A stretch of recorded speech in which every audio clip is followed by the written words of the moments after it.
আজকে আপনাদের একটা জিনিস দেখায় চলেন।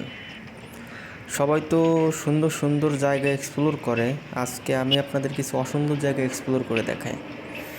তো আমি এই মুহূর্তে আছি খুলনার গল্লামারীতে।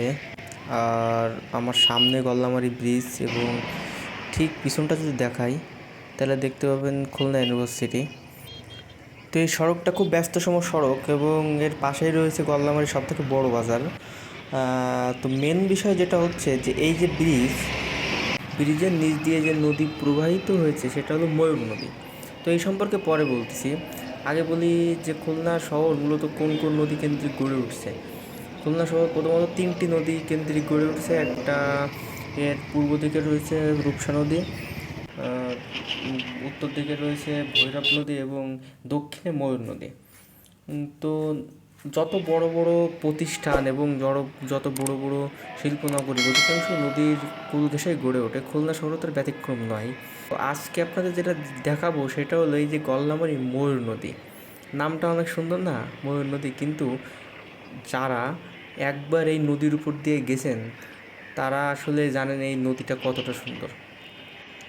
খুলনা শহরের ভিতর দিয়ে প্রবাহিত হওয়া সবথেকে দীর্ঘতম নদী এই ময়ূর নদী এবং এর তীরেই খুলনা শহরের সবথেকে বড় বাজার এবং বড় কাঁচা বাজার গল্লামারী বাজার এবং সোনাডাঙ্গা কাঁচা বাজার অবস্থিত। আগে রূপসা নদীর সাথে এই ময়ূর নদীর সরাসরি সংযোগ থাকলেও বর্তমানে এর স্রোত নিয়ন্ত্রণ করা হয় সুইচ গেটের মাধ্যমে।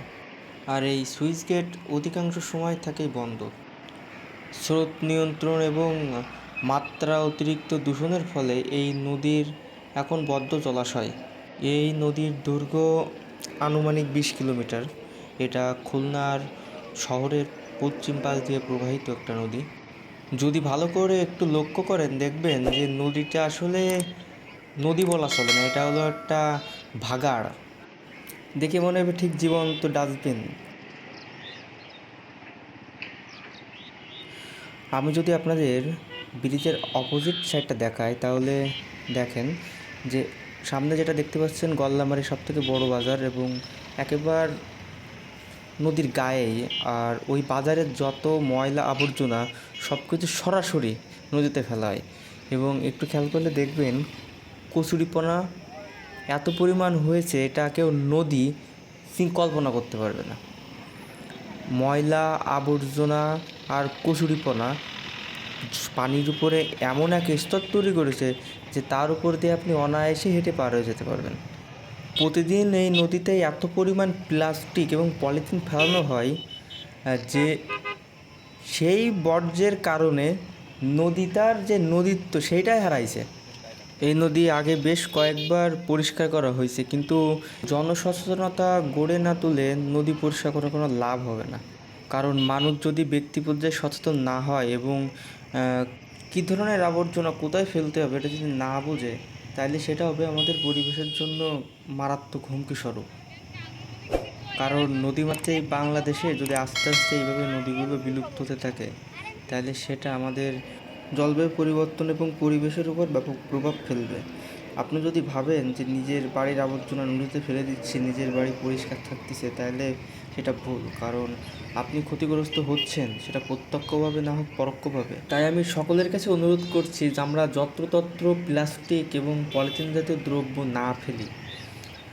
আমরা আমাদের আগামী প্রজন্মের জন্য একটা সুন্দর পৃথিবী উপহার দিই, যাতে করে তারা সুস্থ পরিবেশে নিঃশ্বাস নিতে পারে। আমরা আমাদের যার যার ব্যক্তিগত জায়গা থেকে একটু চেষ্টা করি প্লাস্টিক এবং পলিথিন জাতীয় দ্রব্য যত কম ব্যবহার করা যায় এবং সেগুলো নদীতে অথবা যত্রতত্র না ফেলে যেন নির্দিষ্ট স্থানে ফেলি।